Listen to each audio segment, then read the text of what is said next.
Hello everyone, আসসালামু আলাইকুম। সবাইকে পুরনো ঈদ মোবারককে শুভেচ্ছা জানিয়ে আজকের ভিডিওটি শুরু করছি। আশা করছি যে যেখান থেকে আমার আজকের ভিডিওটি দেখছেন সবাই সুস্থ আছেন, ভালো আছেন এবং নিরাপদে আছেন। আলহামদুলিল্লাহ, আল্লাহর রহমতে আমিও আমার পরিবারের সবাইকে নিয়ে ভালো আছি। লম্বা একটা ছুটি কাটিয়ে অনেক দিন পরে বাংলাদেশি ব্লগার লিপি চ্যানেল থেকে আমি লিপি আমার লাইফের নতুন আরেকটি লাইফস্টাইল ব্লগ নিয়ে আপনাদের মাঝে হাজির হয়ে গেলাম। আশা করছি আজকের ভিডিওটি আপনাদের ভালো লাগবে। আমি গ্রামের বাড়িতে গিয়ে কিন্তু কোনো ভিডিও শ্যুট করিনি আর কোনো ভিডিও শেয়ারও করিনি। কারণ হচ্ছে গ্রামের বাড়িতে নেট নাই, আর নেট না থাকলে আমার ভালো লাগে না ভিডিও করতে। আমার হচ্ছে আমি যখনকার ভিডিওগুলো তখন শ্যুট করব আর সেই সময় মতোই ভিডিওগুলো আপলোড করব, এটাই আমার ভালো লাগে। কিন্তু ভিডিও করে মোবাইল ফোনে রেখে দেওয়া, সেটা হচ্ছে পরে এডিট করা, ভয়েস দেওয়া, এটা খুবই আমার কাছে বিরক্তিকর মনে হয়। তো এসব চিন্তা করে আমি কোনো গ্রামে গিয়ে ভিডিও করি নাই। তাছাড়া গ্রামে গিয়ে কিন্তু সাজিয়ে গুছিয়ে ভিডিও করাও সম্ভব না, যেহেতু খোলামেলা পরিবেশ। দেখা গেল যে আমি ট্রাইপডে মোবাইল রেখে ভিডিও করছি, এমন সময় হচ্ছে বাইরে থেকে কেউ একজন চলে আসলো মুরব্বি টাইপের। তো সে এসে যখন দেখবে আমি ভিডিও করছি, তখন কিন্তু সে নানান প্রশ্ন করবে, কেন ভিডিও করছি, কেন এরকমের করছি। তো এইসব বিষয় না আমার খুব খারাপ লাগে। তাই হচ্ছে আমি গ্রামে গিয়ে খুব কমই ভিডিও করি। আবার যদি নেট থাকতো দেখা যেত যে ভিডিওগুলো করে করে আপলোড দিতে পারতাম, তাহলে ভালো লাগতো। যাই হোক, সেই কারণে কিন্তু আমি আপনাদের সাথে গ্রামের কোনো ভিডিও, ঈদের কোনো ভিডিও শেয়ার করতে পারছি না, আমি দুঃখিত। আর গ্রামের বাড়ি থেকে আমি হচ্ছে শনিবার রাতে চলে এসেছি। আর শনিবার রাতে বাসায় এরকমের একটা ভয়াবহ অবস্থা দেখতে পারবো, এটা আমি কল্পনাও করতে পারিনি। তো খুব খারাপ একটা কিছু আমাদের সাথে ঘটে গেছে। তো সব কিছুই আপনাদেরকে বিস্তারিত বলবো। সব কিছু জানতে হলে, দেখতে হলে পুরো ভিডিও জুড়ে আমার সাথেই থাকুন।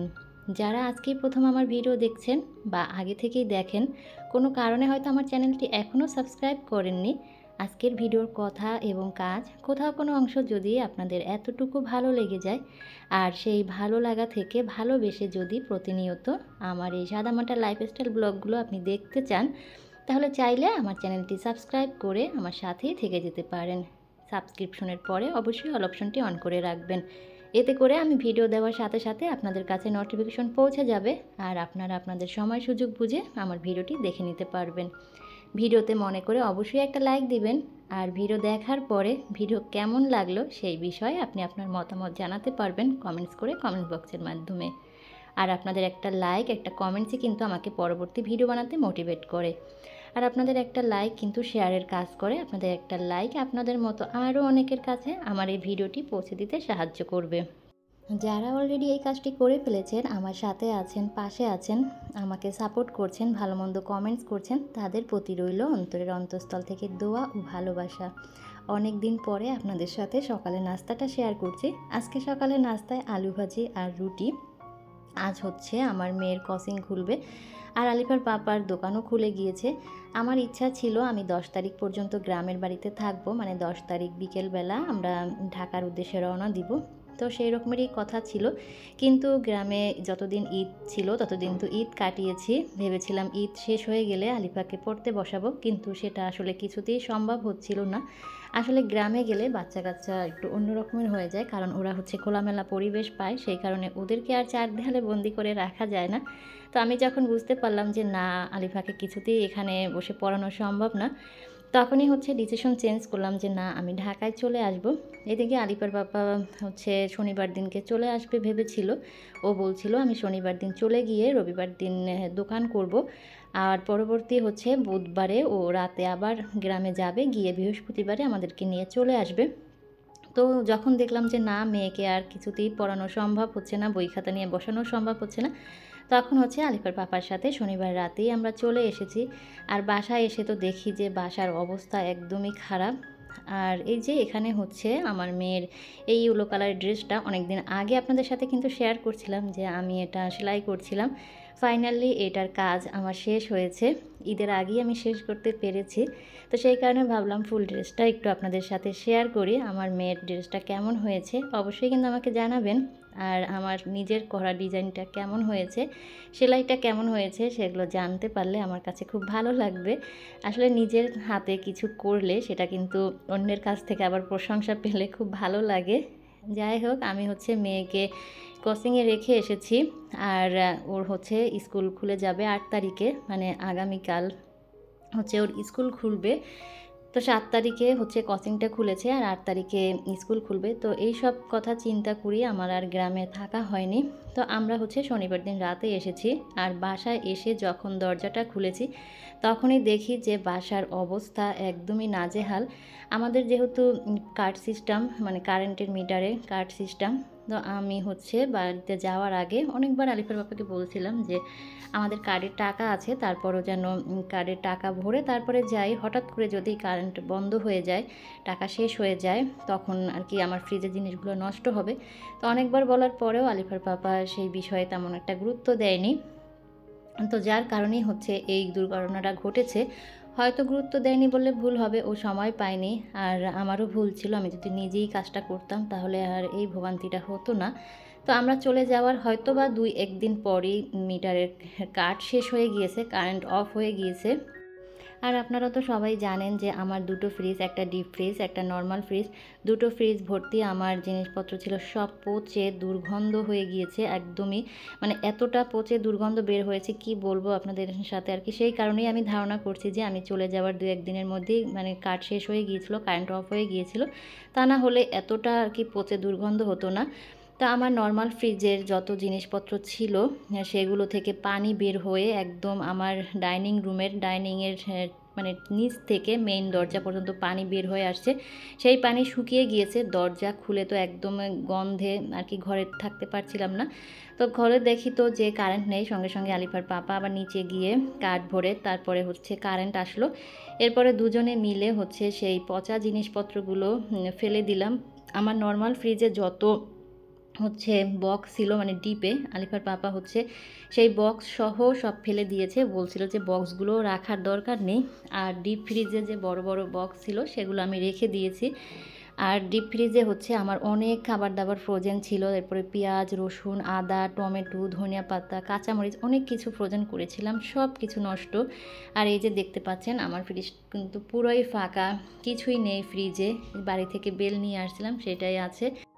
আর আমরা যেহেতু গ্রামের বাড়িতে গিয়েছিলাম মাসের শেষের দিকে, তাই কোনো বাজারঘাট করেও রেখে যাইনি।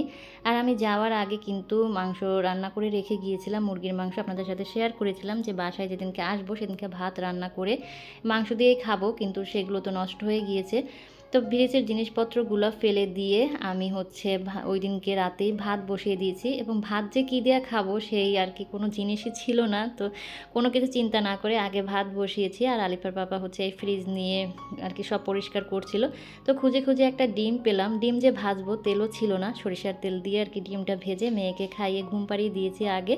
এরপরে হচ্ছে আমি মুসুরের ডাল ছিল, মোট কথা চাল আর ডাল ছিল কিছু অবশিষ্ট, তাছাড়া আর কিছুই ছিল না। তো সেই মুসুরের ডাল আমি সিদ্ধ করেছি। তারপরে দেখলাম যে কৌটার ভিতরে 3টা শুকনো মরিচ আছে, তো সেই শুকনো মরিচ দিয়েই হচ্ছে মুসুরের ডালটা ভর্তা করে আমি ভাত খেয়ে ঘুমিয়ে গিয়েছিলাম। আমি আর কি আর কোনো কিছু নিতে পারছিলাম না, শরীর খুব খারাপ লাগছিল যেহেতু জার্নি করে আসছি। আর আলিফার পাপা হচ্ছে সেই রাত 1:30-2টা পর্যন্ত সেই ফ্রিজ পরিষ্কার করেছে, ফ্রিজের যে তাকগুলো ছিল সেগুলো ধুয়েছে, ফ্রিজের যে ম্যাট ছিল সেইগুলো পরিষ্কার করেছে, যে বালতিতে ময়লা ফেলেছে সেই বালতি ধুয়েছে, যে কাপড় দিয়ে আর কি রুম মুছেছে, ফ্রিজ মুছেছে, সেগুলো পরিষ্কার করেছে, ওয়াশরুম ক্লিন করেছে। এরপরে হয়তো বা ও 1:30-2টার দিকে ঘুমিয়েছে গিয়ে, আমি কিছুই টের পাইনি। এর পরের দিন আবার আমি যুদ্ধ শুরু করেছি। আমি হচ্ছে ফ্রিজটাকে লেবু আর গরম পানি দিয়ে, বিশেষ করে নর্মাল ফ্রিজটা কয়েকবার মুছেছি। তারপরে ফ্রিজের যে বক্সগুলো সেগুলো ধুয়ে রোদে শুকিয়েছি। ডাইনিং রুমটায় আসাই যাচ্ছিল না গন্ধে, সেটাকে আমি 3-4 বার হচ্ছে সাবান পানি দিয়ে পরিষ্কার করেছি। আর আমার লিভিং রুমে কিন্তু আপনারা সোফা দেখতে পেলেন, আমার রুমে কিন্তু সোফা ছিল না। তো বাড়িতে যাওয়ার আগের দিন হচ্ছে আলিফার পাপা এই সোফাগুলো নিয়ে এসেছে দোকান থেকে। দোকানের হচ্ছে ডেকোরেশন চেঞ্জ করেছে, ফার্নিচার চেঞ্জ করেছে, তো সেখান থেকে পুরনো 2টি সোফা আর কি নিয়ে আসছে। তো সেগুলো এলোমেলো ছিল, আমি হচ্ছে সেগুলোই আবার গুছিয়ে নিয়েছি। তো অনেক কাজ করেছি বাড়ি থেকে যেদিন এসেছি। কিন্তু কোনো কিছুই আপনাদের সাথে আর কি শেয়ার করা হয়নি, কারণ আমি যখন অনেক কাজ করি তখন আর কি ক্যামেরা অন করে কাজ করতে পারি না, তাহলে কাজগুলো কেন জানি আর কি এলোমেলো হয়ে যায় আর করতে দেরি হয়ে যায়। তো যাই হোক, এই হলো অবস্থা। আর এদিকে হচ্ছে আমি আলিফাকে কোচিংয়ে দিয়ে কিছু বাজার করে এসেছি, গ্রোসারি বাজার। বললাম যে ঘরে কিছুই ছিল না, তো এখানে হচ্ছে যেগুলো একদমই এমার্জেন্সি সেগুলো আমি রিফিল করে নিলাম। আর এই শুকনো খাবার দাবারগুলো এগুলো এখন আর রিফিল করব না, কারণ মেয়েকে আনতে যেতে হবে। অলরেডি হচ্ছে 11:30 বেজে গিয়েছে, তো সেই কারণে এগুলো হচ্ছে আমি ঝুড়িতে করে রেখে দিব। তো সব কিছু বের করে নিলাম, আর এখন হচ্ছে শুকনো একটা টাওয়াল দিয়ে আমি জাস্ট মুছে নিব। আমি যখন বাজার করে সঙ্গে সঙ্গে রিফিল না করি, যদি রেখে দেই তাহলে হচ্ছে এভাবে মুছে তারপরেই রেখে দেই, কারণ এর গায়ে কিন্তু প্রচুর ধুলা থাকে, ধুলাসহ আর কি রেখে দিতে আমার ভালো লাগে না। আর যদি সঙ্গে সঙ্গে রিফিল করে ফেলি তাহলে আর কি মোছার প্রয়োজন হয় না। তো সব কিছু এখানে আমি মুছে নিচ্ছি, হালিম এনেছি, টিস্যু এনেছি, সাবান, পেস্ট, তারপরে হ্যান্ড ওয়াশ, গুঁড়ো দুধ, বিস্কিট, চকোস। মেয়ের খাবার দাবারই বেশি আনা হয়েছে, যেহেতু ওর স্কুল খুলে যাবে, তো ওর তো টিফিনে দিতে হবে। তো আমি হচ্ছে সব এই ঝুড়িটার ভিতরে রেখে দিচ্ছি। আর এই ঝুড়িটা কতটা হেল্পফুল দেখতেই পাচ্ছেন, এই ঝুড়ির ভিতরে কিন্তু অনেক জিনিসপত্র ধরে। তো একটা ঝুড়ির ভিতরে আমি অনেক জিনিস রেখেছি, আর বাকিগুলো হচ্ছে আমি অন্য একটা ঝুড়িতে এখন রেখে দিব। তো এই কাজগুলো গুছিয়ে আমি হচ্ছে মেয়েকে আনতে স্কুলে চলে যাব। অলরেডি মেয়েকে নিয়ে এসেছি, আর মেয়ের জন্য হচ্ছে আম ভর্তা করেছি। অনেক দিন যাবৎ বলছিল আম ভর্তা খাবে, তো আম ভর্তা খেতে খেতেই আপনাদের কাছ থেকে বিদায় নিয়ে নিচ্ছি। সবাই সুস্থ থাকবেন, ভালো থাকবেন, দেখা হবে নেক্সট ভিডিওতে।